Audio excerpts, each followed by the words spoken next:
வீட்டு மூத்த மாப்பிள்ள ரொம்ப நாளைக்கு அப்புறம் வேலைக்கு போயிட்டு வரானே, மாலை மரியாதையை பண்ணி ஒரு சால்வையை போட்டு வரவேற்போம். அட அது கூட வேணாம்ப்பா, சூடா ஒரு கப்பு காஃபியை கொடுத்து கைய கால புடிச்சு விடுவோன்னு யாருக்காவது தோணுதா? என்ன குடும்பம்டாது. ச்சே. மாப்பிள்ள இந்தாங்க தண்ணி. ஐஸ் வாட்டர் தானே? ஆமா மாப்பிள்ள. வெயிட், கன்ஃபார்ம் பண்ணி. சரி சரி. சும்மா நீங்க அங்க வந்து என் ஆபீஸ்ல ஒரு தடவை பாருங்களேன். எனக்கு அங்க இருக்கிற மரியாதையே தனி. எனக்குன்னு அங்க தனி ஏசி கேபின், வேலையாட்கள்லாம் இருக்காங்க. நான் கையெழுத்து போடாம அங்க ஒரு ஃபைலும் மூவ் ஆகாதுன்னா பாத்துக்குங்களேன். ஒரு நாளைக்கு என்ன ஒரு 6 or 7 சிக்னேச்சர்ஸ் தான் போடுவேன். அந்த மாதிரி கையெழுத்து போடுறதுக்கு எவ்வளவு சேலரி தெரியும்ல? Monthly 75,000 rupees. என்ன சொல்றீங்க மாப்பிள்ள? ஈஸ்வர் சொன்ன வேலைக்கு இதுக்கும் சம்பந்தமே இல்லையே. எப்படி இருக்க முடியும்? நான் தான் அவர் சொன்ன வேலைக்கே போகலையே. பின்ன எந்த வேலைக்கு போனீங்க? அதாவது நான்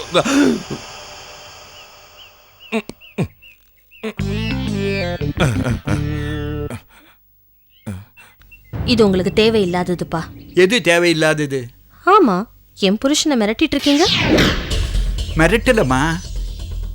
என்ன ஏதுன்னு விசாரிச்சுட்டு இருக்கேன். என் புருஷனுக்கு வேற யாரும் வேலை வாங்கி கொடுக்க வேண்டிய அவசியம் இல்ல, நானே வாங்கி கொடுத்துட்டேன். நீ வாங்கி கொடுத்தியா? வேலை வாங்கி கொடுக்க சொன்னது நானு, வேலை கொடுத்தது தலைவர் மாசி.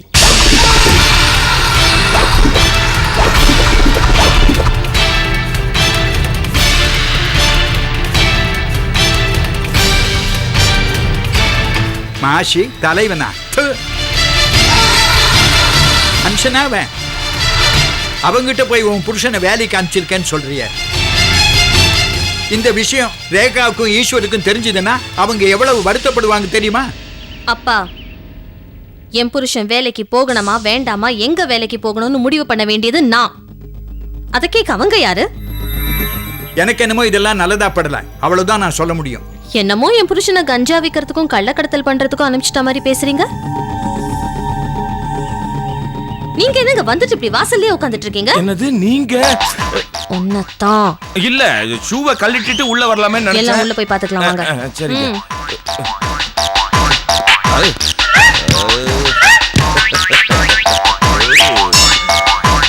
By.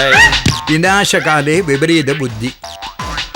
Can you repeat, gentlemen? அல்பனுக்கு ஐஸ்வர்யம் வந்தா அர்த்தராத்திரில கொடை பிடிப்பானா, அத சொன்னேன். I love you. ஐயோ, என்னைக்குதான் நல்ல புத்தி வருமோ?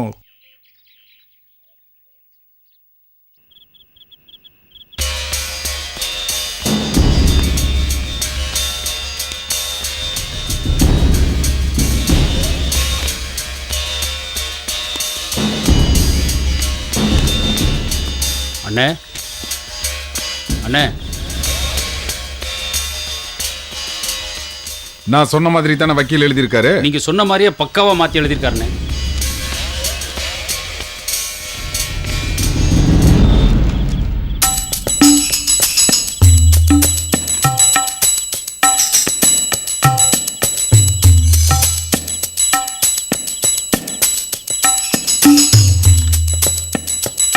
சரி போ. வரேண்ணே.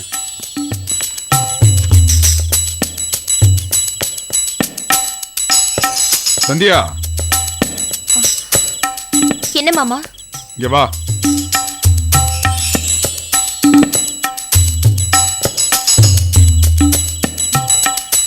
மாமா, சந்தியா, உண்மை சொல். என் மேல உனக்கு வருத்தம் தானே? வருத்தமா? எதுக்கு? உன் அப்பா வீட்டுக்கு வந்து 20 லட்சம் ரூபாய் பிக்சட் டெபாசிட் பத்திரத்தை கொடுக்க வந்தாரு. அதை நான் வேண்டான்னு சொல்லிட்டேன். அதுக்காகத்தான். சத்தியமா சொல்றேன் மாமா, அதுக்கு நான் எவ்வளவு சந்தோஷப்பட்டேன் தெரியுமா? உங்க இடத்துல வேற யாராவது இருந்திருந்தாங்கன்னா கிடைச்ச வரைக்கும் லாபம்னு அந்த படத்தை வாங்கியிருப்பாங்க. ஆனா நீங்க எவ்வளவு பெருந்தன்மையா நடந்துக்கிட்டீங்க. அதுவே எங்க வீட்டுல இருக்கிறவங்களுக்கு செருப்பால் அடிச்ச மாதிரி இருந்திருக்கும். எனக்கு தெரியும் மாமா, நீங்க ரொம்ப நல்லவரு. நீயாவது என்ன நல்லவன்னு புரிஞ்சுக்கிட்டியே, அது வரைக்கும் எனக்கு சந்தோஷம்தான். உன் அப்பா வீட்டுக்கு வந்துட்டு போனதுலேருந்தே எனக்கு ஒரு விஷயம் உறுத்திட்டே இருந்துச்சு. வீட்டுக்கு வாழ வந்த பொண்ணுகிட்ட 20 லட்ச ரூபா கொடுக்க வந்ததை வேணான்னு சொல்லிட்டோமே. வீட்டுக்கு வந்த பொண்ணுக்கு நம்ம ஏதாவது செஞ்சோமான்னு என் உள் மனசு சொல்லிட்டே இருந்ததுமா. அதுக்கு நான் இப்போ ஒரு பரிகாரம் தேட போறேன். என்ன மாமா? வா எங்க? வா.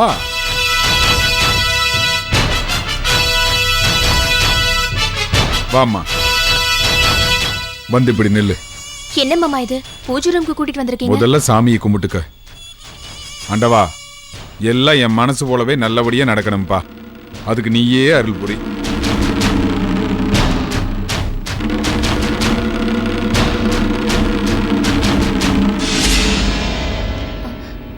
என்ன மாமா இதெல்லாம்? புடியுமா அத? இல்ல, என்னன்னு சொல்லுங்க. 2 கையால இதை வாங்கிக்க. புடியுமா சொல்றேன், வாங்கிக்க.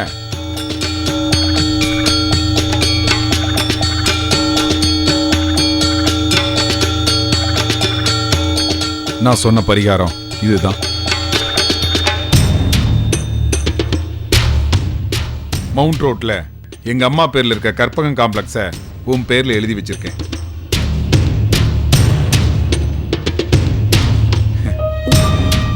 இதோட மதிப்பு என்னன்னு தெரியுமா? 25 கோடி. 25 கோடியா? அதான் அதான் அதாம்மா. இந்த சந்தோஷத்துக்கு முன்னாடி இந்த 25 கோடி தூசுமா. இந்த சந்தோஷத்தை என்னைக்குமே உன் முகத்துல நான் பார்க்கணுமா. சாமி கும்பிட்டு வா.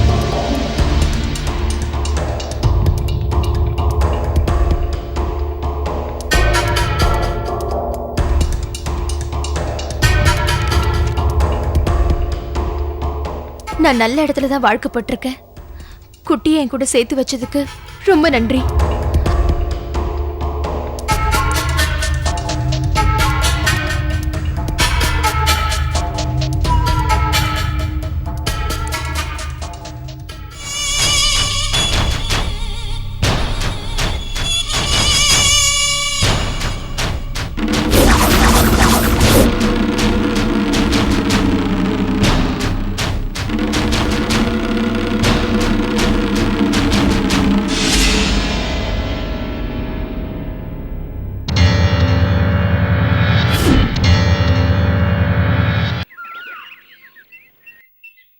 ஏய், சத்தியமா சொல்றேன்டி, அதே கற்பகம் காம்ப்ளெக்ஸ் தான். இப்போ அதோட மதிப்பு என்னன்னு தெரியுமா? 25 கோடி. திடீர்னு என் பேர்ல எழுதி வச்சுட்டாங்களா? எனக்கு நைட் எல்லாம் தூக்கமே இல்ல. ஆமா, நான் ரொம்ப கொடுத்து வச்சவதான். ஏய், அந்த காம்ப்ளெக்ஸ்ல லாஸ்ட் டைம் ஒரு காஃபி ஷாப்ல நம்ம ரொம்ப நேரம் அரட்டை அடிச்சோன்னு நம்மள வெளியில துரத்தாத குறையா துரத்துனால, இப்ப நான் தான் அந்த காம்ப்ளெக்ஸ்க்கே ஓனர். ஏய், நம்ம ஃப்ரெண்ட்ஸ் எல்லாருக்கும் அதே காம்ப்ளெக்ஸ்ல அதே காஃபி ஷாப்ல நான் உங்களுக்கு ட்ரீட் கொடுக்குறேன். எல்லாருமே வந்துடணும், ஓகே? கண்டிப்பா நீயும் வா. சந்தியா, ஏய், நான் உனக்கு அப்புறமா கால் பண்றேன். அம்மா, என்னம்மா ரொம்ப சந்தோஷமா இருக்க போல இருக்கு? அந்த சந்தோஷத்துக்கு காரணமே நீங்க தானம்மா. நீ சந்தோஷமா இருக்கணுங்கிறதுக்காக தானம்மா அந்த காம்ப்ளெக்ஸே உன் பேர்ல எழுதி வச்சிருக்கோம். ஆனா அது உங்க வீட்டுல இருக்கிறவங்களுக்கு பிடிக்கல போல இருக்கு. என்ன சொல்றீங்க? இல்ல, இந்த விஷயத்த உன் வீட்டுல இருக்கிறவங்களுக்கு சொன்னியா? ஆமா, நேத்து சொன்னேன். ஏன் கேக்குறீங்க? அத உன் அண்ணியால தாங்க முடியல போல இருக்குமா. வைத்தறிச்சல்ல என்ன காரியம் பண்ணிருக்காங்க தெரியுமா? என்ன பண்ணாங்க? சட்ட விதிகளை மீறி அந்த காம்ப்ளெக்ஸ கட்டியிருக்கோம்னு போலீஸ் பாதுகாப்போட அதை இடிக்க போறாங்களாம்.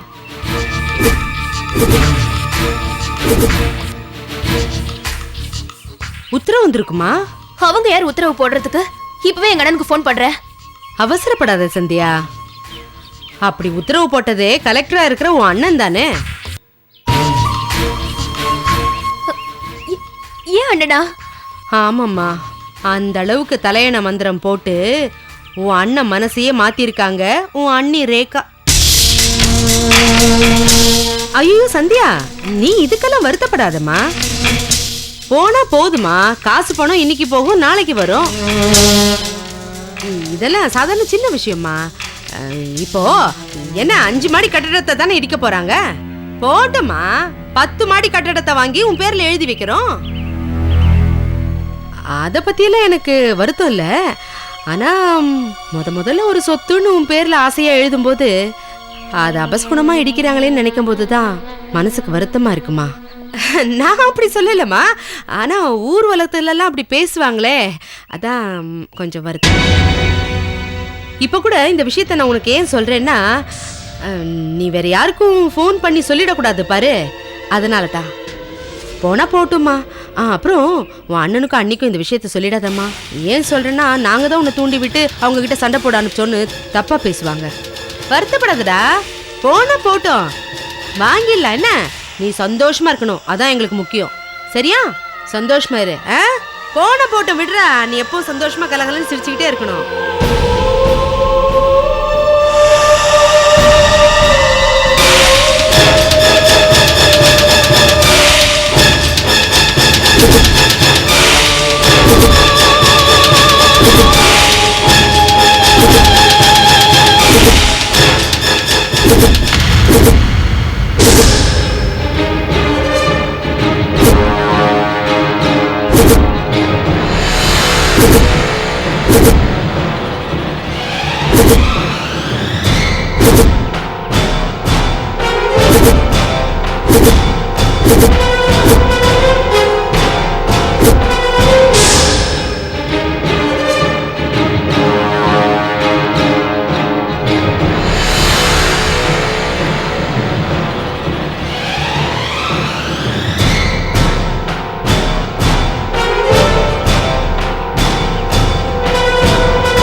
இப்படி ஆள் அழுக்கு நவகிரக மாதிரி ஒவ்வொரு மூலையில நின்று இருந்தா என்ன அர்த்தம்? நான் கேக்குறதுக்கு பதில் சொல்லுங்க. நீங்க கொடுத்த 20 லட்சம் ரூபாயை வேண்டான்னு உங்ககிட்டயே திருப்பி கொடுத்துட்டு பல கோடி ரூபாய் மதிப்புள்ள இந்த காம்ப்ளெக்ஸை ஏன் பேர்ல எழுதி வச்சாங்க? அந்த மனசு உங்க யாருக்காவது வருமா? அண்ணே, உங்க வீட்ல இருந்து போன பொண்ணு வெளியில சந்தோஷமா இருக்காளேன்னு நீங்க சந்தோஷம் பண்ணனாலும் பரவாயில்ல, அட்லீஸ்ட் என்ன பத்தி வயிறு எரியாமல இருக்கலாம்ல. மாசி மாமா மேல இருக்கிற கோவத்தையும் ஏன் மேல இருக்கிற பொறாமையும் காட்டுறதுக்கு இந்த காம்ப்ளெக்ஸ் தான் கிடைச்சதா? அதனாலதான் உங்க மருமக அதை இடிக்கிறதுக்கு ஆர்டர் போட்டிருக்காங்க. Sandhya, watch what you're saying. Hello. When you don't watch what you're doing, why should I watch what I'm saying? Because what you're saying is utter rubbish. What rubbish? உன் ஹஸ்பண்டும் மாசியும் சேர்ந்து செய்யற ரபிஷ். அவங்க தப்புக்கு மேல தப்பு செஞ்சுட்டே போனாங்கன்னா உனக்கு பிரச்சனைக்கு மேல பிரச்சனை வந்துட்டு தான் இருக்கும். எனக்கும் அந்த கற்பகம் காம்ப்ளெக்ஸ் டெமாலிஷனுக்கும் சம்பந்தமே கிடையாது. நேரடியா சம்பந்தம் இல்ல, ஆனா பின்னாடி இருந்து தூண்டி விட்டது நீங்க தானே. இந்த தூண்டி விடுறது, தூபம் போடுறது இதெல்லாம் எனக்கு பழக்கம் இல்ல.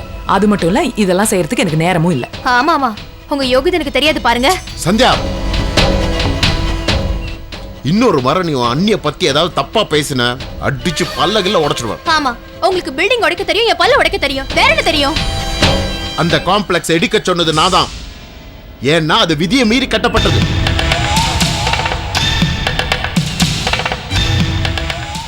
தெரியும், நீங்க தான் ஆர்டர் போட்டீங்க, இப்போ நீங்களே கேன்சல் பண்ணுங்க. அந்த காம்ப்ளெக்ஸ் எனக்கு கிஃப்டா கொடுத்திருக்காங்கண்ணா.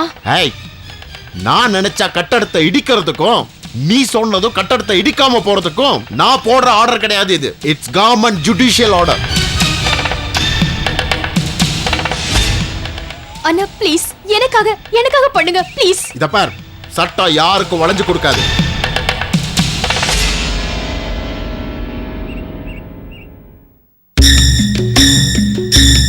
அப்பா ப்ளீஸ் பா, நீங்களா தான் எனக்கு சொல்லுங்கப்பா.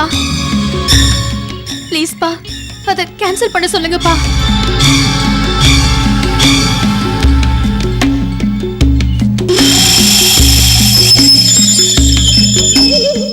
அப்பா இடிக்க வேண்டாம்னு சொல்லுங்கப்பா.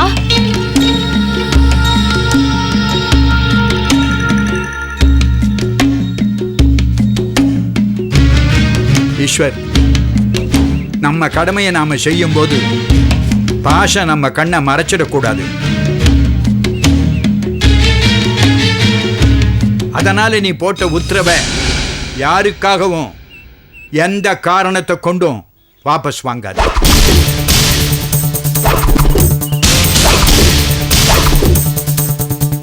என்னைக்கு அதை இடிக்கணும்னு நாள் குறிச்சிருக்கோ அன்னைக்கே அதை இடிச்சு தள்ளு.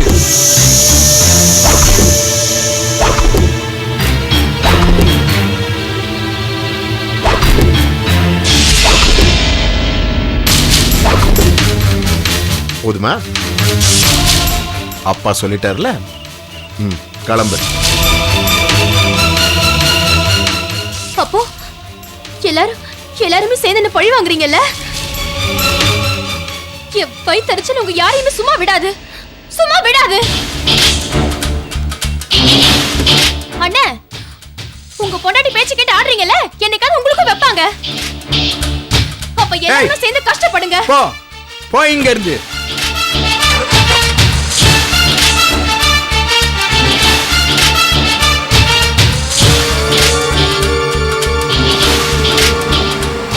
மாசிக்கு அந்த கற்பகம் காம்ப்ளெக்ஸ் டெமாலிஷ் பண்றதுக்காக ப்ரிகாஷனரி நோட்டீஸ் கொடுத்தீங்களா? 2 மாசம் முன்னாடி அவனுக்கு அனுப்பியாச்சு. அதான் மாசி பக்காவா பிளான் பண்ணியிருக்கான். அந்த ப்ராப்பர்ட்டியை சந்தியாவோட பேர்ல மாத்தி டெமாலிஷ் பண்ண உடனே நம்ம மேல அவளுக்கு வெறுப்பு வரா மாதிரி ஒரு சிச்சுவேஷனை கிரியேட் பண்ண. அது அவளுக்கு புரியாம நம்மளோட கோச்சிட்டு இப்படி பேசிட்டு போறா.